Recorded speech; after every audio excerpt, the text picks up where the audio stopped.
পঞ্চম পরিচ্ছেদ। যিনি আসিয়াছিলেন তাহার পরিচ্ছদ সচরাচর বাঙালি ভদ্রলোকের মতো।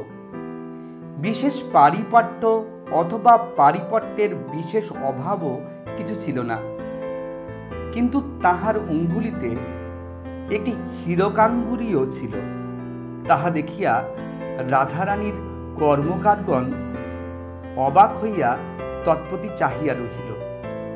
এত বড় হীরা তাহারা কখনো অঙ্গুরীয়তে দেখে নাই। তাহার সঙ্গে কেহ লোক ছিল না, এজন্য তাহারা জিজ্ঞাসা করিতে পারিল না যে ইনি কে। মনে মনে করিল বাবু স্বয়ং পরিচয় দিবেন, কিন্তু বাবু কোনো পরিচয় দিলেন না।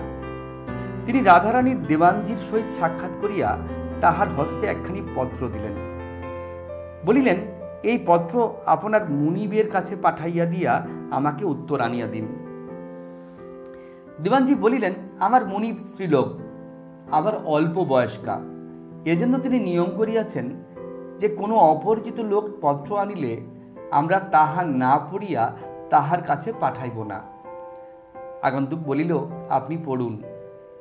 দেওয়ানজি পত্র পড়িলেন। প্রিয় ভগিনী, এ ব্যক্তি পুরুষ হইলেও ইহার সহিত গোপনে সাক্ষাৎ করিও, ভয় করিও না। যে মতো ঘটে আমাকে লিখিও। শ্রীমতী বসন্ত কুমারী। কামাখ্যাবাবুর কন্যার স্বাক্ষর দেখিয়া কেহ আর কিছু বলিল না। পত্র অন্তঃপুরে গেল। অন্তঃপুর হইতে পরিচারিকা পত্রবাহক বাবুকে লইতে আসিল। আর কেহ সঙ্গে যাইতে পাইল না, হুকুম নাই। পরিচারিকা বাবুকে লইয়া একটি সুসজ্জিত গৃহে বসাইলেন। রাধারানীর অন্তঃপুরে সেই প্রথম পুরুষ মানুষ প্রবেশ করিল। দেখিয়া একজন পরিচারিকা রাধারানীকে ডাকিতে গেল, আর একজন অন্তরালে থাকিয়া আগন্তুককে নিরীক্ষণ করিতে লাগিল। দেখিল যে তাহার বর্ণটুকু গৌর, স্ফুটিত মল্লিকা রাশির মতো গৌর। তাহার শরীর দীর্ঘ, ঈষৎ স্থূল, কপাল দীর্ঘ, অতি সূক্ষ্ম পরিষ্কার ঘন কৃষ্ণ সুরঞ্জিত কেশজালে মণ্ডিত, চক্ষু বৃহৎ, কটাক্ষ স্থির, ভ্রুযুগ সূক্ষ্ম ঘন দুরায়ত এবং নিবিড় কৃষ্ণ, নাসিকা দীর্ঘ এবং উন্নত, ওষ্ঠাধর রক্তবর্ণ, ক্ষুদ্র এবং কোমল, গ্রীবা দীর্ঘ অথচ মাংসল। অন্যান্য অঙ্গ বস্ত্রে আচ্ছাদিত, কেবল অঙ্গুলিগুলি দেখা যাইতেছে। সেগুলি শুভ্র, সুগঠিত এবং একটি বৃহদাকার হীরকে রঞ্জিত। রাধারানী সে স্থানে আসিয়া পরিচারিকাকে বিদায় করিয়া দিলেন। রাধারানী আসিবা মাত্র দর্শকের বোধ হইল যে কক্ষ মধ্যে এক অভিনব সূর্যোদয় হইল। রূপের আলোকে তাহার মস্তকের কেশ পর্যন্ত যেন প্রদীপ্ত হইয়া উঠিল। আগন্তুকের উচিত প্রথম কথা কহা, কেননা তিনি পুরুষ এবং বয়োজ্যেষ্ঠ, কিন্তু তিনি সৌন্দর্যে বিমুগ্ধ হইয়া নিস্তব্ধ হইয়া রহিলেন। রাধারানী একটু অসন্তুষ্ট হইয়া বলিলেন, আপনি এরূপ গোপনে আমার সঙ্গে সাক্ষাতের অভিলাষ করিয়াছেন কেন? আমি স্ত্রীলোক, কেবল বসন্তের অনুরোধেই আমি ইহা স্বীকার করিয়াছি। আগন্তুক বলিল, আমি আপনার সহিত এরূপ সাক্ষাতের অভিলাষী হইয়াছি ঠিক তা নহে। রাধারানী অপ্রতিভ হইলেন, বলিলেন, তা নয় বটে, তবে বসন্ত কি জন্য এরূপ অনুরোধ করিয়াছেন তাহা কিছু লেখেন নাই, বোধ হয় আপনি জানেন। আগন্তুক একখানি অতি পুরাতন সংবাদপত্র বাহির করিয়া তাহা রাধারানীকে দেখাইলেন। রাধারানী পড়িলেন, কামাখ্যাবাবুর স্বাক্ষরিত রুক্মিণী কুমার সম্বন্ধে এই বিজ্ঞাপন। রাধারানী দাঁড়াইয়াছিলেন। দাঁড়াইয়া নারিকেল পত্রের ন্যায় কাঁপিতে লাগিলেন। আগন্তুকের দেবতুল্য গঠন দেখিয়া মনে ভাবিলেন, ইনি আমার সেই রুক্মিণী কুমার। আর থাকিতে পারিলেন না। জিজ্ঞাসা করিয়া বসিলেন, আপনার নাম কি রুক্মিণী কুমার বাবু? আগন্তুক বলিলেন, না। না শব্দ শুনিয়াই রাধারানী ধীরে ধীরে আসন গ্রহণ করিলেন, আর দাঁড়াইতে পারিলেন না। তার বুক যেন ভাঙিয়া গেল। আগন্তুক বলিলেন, না, আমি যদি রুক্মিণী কুমার হইতাম, তাহা হইলে কামাখ্যাবাবু এই বিজ্ঞাপন দিতেন না, কেননা তাহার সঙ্গে আমার পরিচয় ছিল। কিন্তু যখন এই বিজ্ঞাপন বাহির হয়, তখনই আমি ইহা দেখিয়া তুলিয়া রাখিয়াছিলাম। রাধারানী বলিল, যদি আপনার সঙ্গে এই বিজ্ঞাপনের কোনো সম্বন্ধ নাই, তবে আপনি ইহা তুলিয়া রাখিয়াছিলেন কেন? উত্তরকারী বলিলেন, একটি কৌতুকের জন্য। আজই 8-10 বৎসর হইল আমি যেখানে সেখানে বেড়াইতাম, কিন্তু লোকলজ্জা ভয়ে আপনার নাম গোপন করিয়া কাল্পনিক নাম ব্যবহার করিতাম, কাল্পনিক নাম রুক্মিণী কুমার। আপনি এত বিমনা হইতেছেন কেন? রাধারানী একটু স্থির হইলেন। আগন্তুক বলিতে লাগিলেন, যথার্থ রুক্মিণী কুমার নাম ধরে এমন কাহাকেও চিনি না। যদি কেহ আমারই তল্লাশ করিয়া থাকে, তাহা সম্ভব নহে। তথাপি কি জানি 7-5 ভাবিয়া বিজ্ঞাপনটি তুলিয়া রাখিলাম, কিন্তু কামাখ্যাবাবুর কাছে আসিতে সাহস হইল না। পরে কামাখ্যাবাবুর শ্রাদ্ধে তার পুত্রগণ আমাকে নিমন্ত্রণ করিল, কিন্তু আমি কার্যগতিকে আসিতে পারি নাই। সম্প্রতি সেই ত্রুটির ক্ষমা প্রার্থনার জন্য তাহার পুত্রদিগের নিকট আসিলাম। কৌতুকবশত বিজ্ঞাপনটি সঙ্গে আনিয়াছিলাম। প্রসঙ্গক্রমে উহার কথা উত্থাপন করিয়া কামাখ্যাবাবুর জ্যেষ্ঠ পুত্রকে জিজ্ঞাসা করিলাম যে বিজ্ঞাপন কেন দেওয়া হইয়াছিল। কামাখ্যাবাবুর পুত্র বলিলেন যে রাধারানীর অনুরোধে। আমিও এক রাধারানীকে চিনিতাম, এক বালিকা। আমি একদিন দেখিয়া তাহাকে আর ভুলিতে পারিলাম না। সে মাতার পথ্যের জন্য আপনি অনাহারে থাকিয়া বনফুলের মালা গাঁথিয়া সেই অন্ধকার বৃষ্টিতে বক্তার কথা কহিতে পারিলেন না। তাহার চক্ষু জলে পুরিয়া গেল। রাধারানীরও চক্ষু জলে ভাসিতে লাগিল। চক্ষু মুছিয়া রাধারানী বলিল, ইতর লোকের কথাই এখন প্রয়োজন কি? আপনার কথা বলুন। আগন্তুক উত্তর করিলেন, রাধারানী ইতর লোক নহে। যদি সংসারে কেউ দেবকন্যা থাকে, তবে সেই রাধারানী। যদি কাহাকে পবিত্র সরল চিত্র এই সংসারে আমি দেখিয়া থাকি, তবে সেই রাধারানী। যদি কাহারও কথাই অমৃত থাকে, তবে সেই রাধারানী যথার্থ অমৃত। বর্ণে বর্ণে অপ্সরার বীণা বাজে, যেন কথা কহিতে বাধ্য করে, অথচ সকল কথা পরিষ্কার, সুমধুর, অতি সরল। আমি এমন কণ্ঠ কখনো শুনি নাই, এমন কথা কখনো শুনি নাই। রুক্মিণী কুমার, এক্ষণে তাহাকে রুক্মিণী কুমারই বলা যাও। ওই সঙ্গে মনে মনে বলিলেন, আবার আজ বুঝি তেমন কথা শুনিতেছি। রুক্মিণী কুমার মনে মনে ভাবিতেছিলেন, আজ এতদিন হইল সেই বালিকার কণ্ঠস্বর শুনিয়াছিলাম, ঠিক আজও সেই কণ্ঠ আমার মনের ভিতর জাগিতেছে, যেন কাল শুনিয়াছি। অথচ আজই এই সুন্দরীর কণ্ঠস্বর শুনিয়া আমার সেই রাধারানীকেই বা মনে পড়ে কেন? এই কি সেই?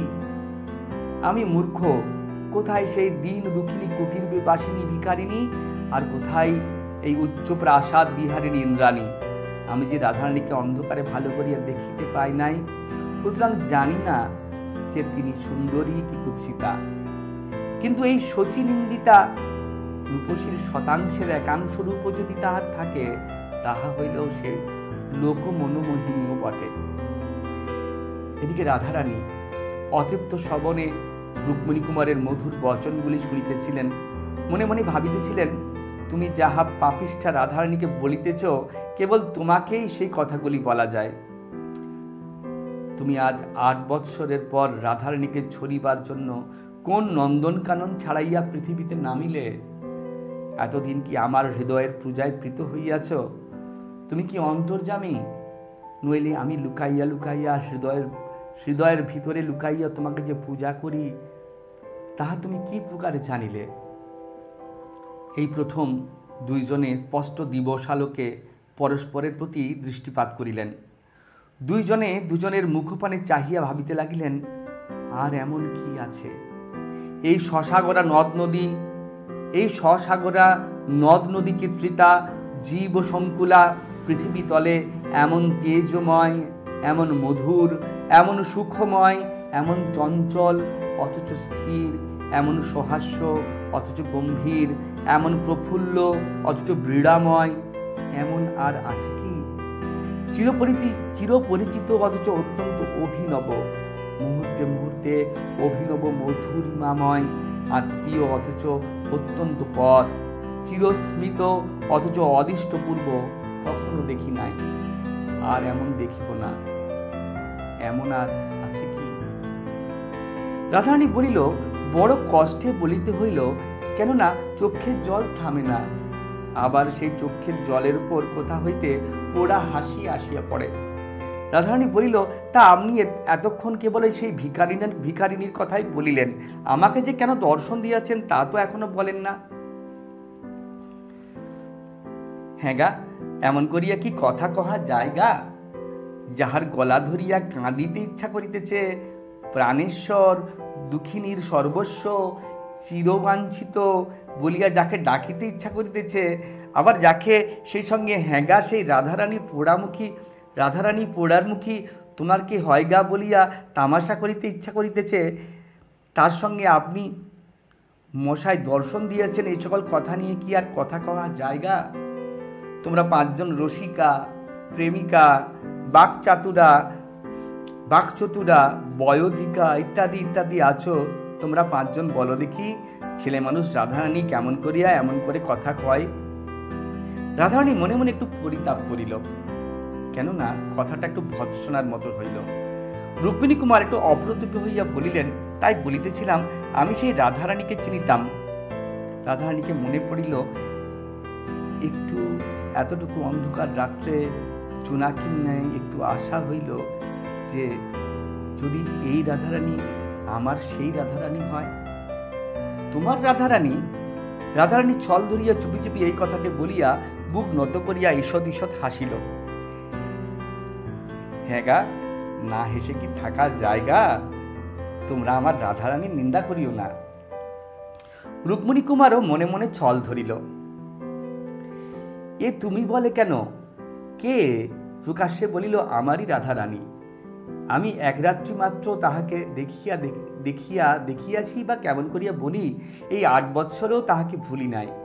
আমারই রাধারানী। রাধারানী বলিল, হোক আপনারই রাধারানী। রুক্মিণী কুমার বলিতে লাগিলেন, সেই ক্ষুদ্র আশায় আমি কামাখ্যাবাবুর জ্যেষ্ঠ পুত্রকে জিজ্ঞাসা করিলাম, রাধারানীকে? কামাখ্যাবাবুর পুত্র সবিস্তারে পরিচয় দিতে বোধ হয় অনিচ্ছুক ছিলেন। কেবল বলিলেন, আমাদিগের কোনো আত্মীয়ের কন্যা। যেখানে তাহাকে অনিচ্ছুক দেখিলাম, সেখানে আর অধিক পীড়াপিড়ি করিলাম না। কেবল জিজ্ঞাসা করিলাম, রাধারানী কেন রুক্মিণী কুমারের সন্ধান করিয়াছিলেন শুনিতে পাই কি? যদি প্রয়োজন হয়তো বোধ করি আমি কিছু সন্ধান দিতে পারি। আমি এই কথা বলিলে তিনি বলিলেন, কেন রাধারানী রুক্মিণী কুমারকে খুঁজিতেছিলেন তাহা আমি বিশেষ জানি না। আমার পিতা ঠাকুর জানিতেন, বোধ করি আমার ভগিনীও জানিতে পারেন। যেখানে আপনি সন্ধান দিতে পারেন বলিতেছেন, সেই পত্র দিয়া বলিলেন, আমার ভগিনী সবিশেষ কিছু ভাঙিয়া চুরিয়া বলিলেন না, কেবল সেখানে আমার ভগিনীকে জিজ্ঞেস করিয়া আসিতে হইতেছে। এই বলিয়া তিনি উঠিলেন। প্রত্যাগমন করিয়া তিনি আমাকে যে পত্র দিলেন, সে পত্র আপনাকে দিয়াছি। তিনি আমাকে পত্র দিলেন আর বলিলেন যে এই পত্র লইয়া তাহাকে স্বয়ং রাজপুরে যাইতে বলুন। রাজপুরে যিনি অন্নসত্ত্ব দিয়াছেন তাহার সঙ্গে সাক্ষাৎ করিতে বলিবেন। আমি সেই পত্র লইয়া আপনার কাছে আসিয়াছি। কোনো অপরাধ করিয়াছি কি? রাধারানী বলিল, জানি না। বোধ হয় যে আপনি মহাভ্রমে পতিত হইয়া এখানে আসিয়াছেন। আপনার রাধারানীকে তাহা আমি চিনি না, বলিতে পারিতেছি না। সে রাধারানীর কথা কি শুনিলে বলিতে পারি আমা হইতে তাহার কোনো সন্ধান পাওয়া যাইবে কিনা। রুক্মিণী সেই রথের কথা সবিস্তারে বলিলেন, কেবল নিজদত্ত অর্থ বস্ত্রের কথা কিছু বলিলেন না। রাধারানী বলিলেন, স্পষ্ট কথা মার্জনা করিবেন, আপনাকে রাধারানীর কোনো কথা বলিতে সাহস হয় না, কেননা আপনাকে দয়ালু লোক বোধ হইতেছে না। যদি আপনি সেরূপ দয়ার্থ চিত্র হইতেন, তাহলে আপনি সেই যে ভিখারি বালিকার কথা বলিলেন, তাহাকে এমন দুর্দশাপন্ন দেখিয়া অবশ্য তার কিছু আনুকূল্য করিতেন। কই, আনুকূল্য করার কথা তো কিছু বলিলেন না। রুক্মিণী কুমার বলিলেন, আনুকূল্য বিশেষ কিছুই করিতে পারি নাই। আমি সেদিন নৌকাপথে রথ দেখিতে আসিয়াছিলাম, পাছে কেউ জানিতে পারে, সেই জন্য ছদ্মবেশে রুক্মিণী কুমার রায় পরিচয়ে লুকাইয়া আসিয়াছিলাম। অপরাহ্নে ঝড় বৃষ্টি হওয়াতে বোটে থাকিতে সাহস না করিয়া একা তটে উঠিয়া আসিয়াছিলাম। সঙ্গে যাহা অল্প ছিল তাহা রাধারানীকেই দিয়াছিলাম, কিন্তু সে অতি সামান্য। পরদিন প্রাতে আসিয়া উহাদিগকে বিশেষ সংবাদ লইব মনে করিয়াছিলাম, কিন্তু সেই রাত্রে আমার পিতার পীড়ার সংবাদ পাইয়া তখনই আমাকে কাশী যাইতে হইল।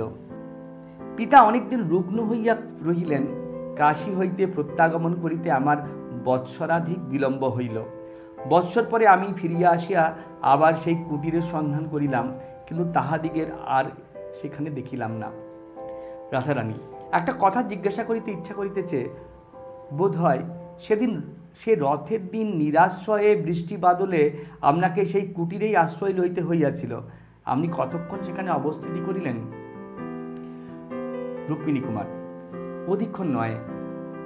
আমি যাহা রাধারানীর হাতে দিয়াছিলাম তাহা দেখিবার জন্য রাধারানী আলো জ্বালিতে গেল। আমি সেই অবসরে তার বস্ত্র কিনিতে চলিয়া আসিলাম। আর কি দিয়া আসিলেন? আর কি দিব? একখানি ক্ষুদ্র নোট ছিল, তাহা কুটিরে রাখিয়া আসিয়াছিলাম। রাধারানী বলিল, নোটখানি ওরূপে দেওয়া বিবেচনা সিদ্ধ হয় নাই। তাহারা মনে করিতে পারে আপনি নোটখানি হারাইয়া ফেলিয়াছেন। না, আমি পেন্সিলে লিখিয়া দিয়েছিলাম রাধারানীর জন্য। তাহাদের নাম স্বাক্ষর করিয়াছিলাম রুক্মিণী কুমার রায়। যদি সেই রুক্মিণী কুমারকে সেই রাধারানীর অন্বেষণ করি, যদি সেই রুক্মিণী কুমারকে সেই রাধারানী অন্বেষণ করিয়া থাকে, সেই ভরসায় বিজ্ঞাপনটি তুলিয়া রাখিয়াছিলাম। রাধারানী, তাই বলিতেছিলাম, আপনাকে দয়ার্থ চিত্র বলিয়া বোধ হয় না। যে রাধারানী আপনার শ্রীচরণ দর্শনের জন্য, এইটুকু বলিতেই ছি ছি রাধারানী, ফুলের কুড়ির ভিতর যেমন বৃষ্টির জল ভরা থাকে, ফুলটি নিচু করিলেই ঝরঝর করিয়া পড়িয়া যায়। রাধারানী মুখ নত করিয়া এটুকু বলিতেই তাহার চোখের জল ঝরঝর করিয়া পড়িতে লাগিল। অমনি যেদিকে রুক্মিণী কুমার বসিলেন সেদিকের মাথার কাপড়টা বেশি করিয়া টানিয়া দিয়া সে ঘর হইতে রাধারানী বাহির হইয়া গেল। রুক্মিণী কুমার বোধ হয় চোখে জলটুকু দেখিতে পায় নাই, কি পাইয়াই থাকিবেন বলা যায় না।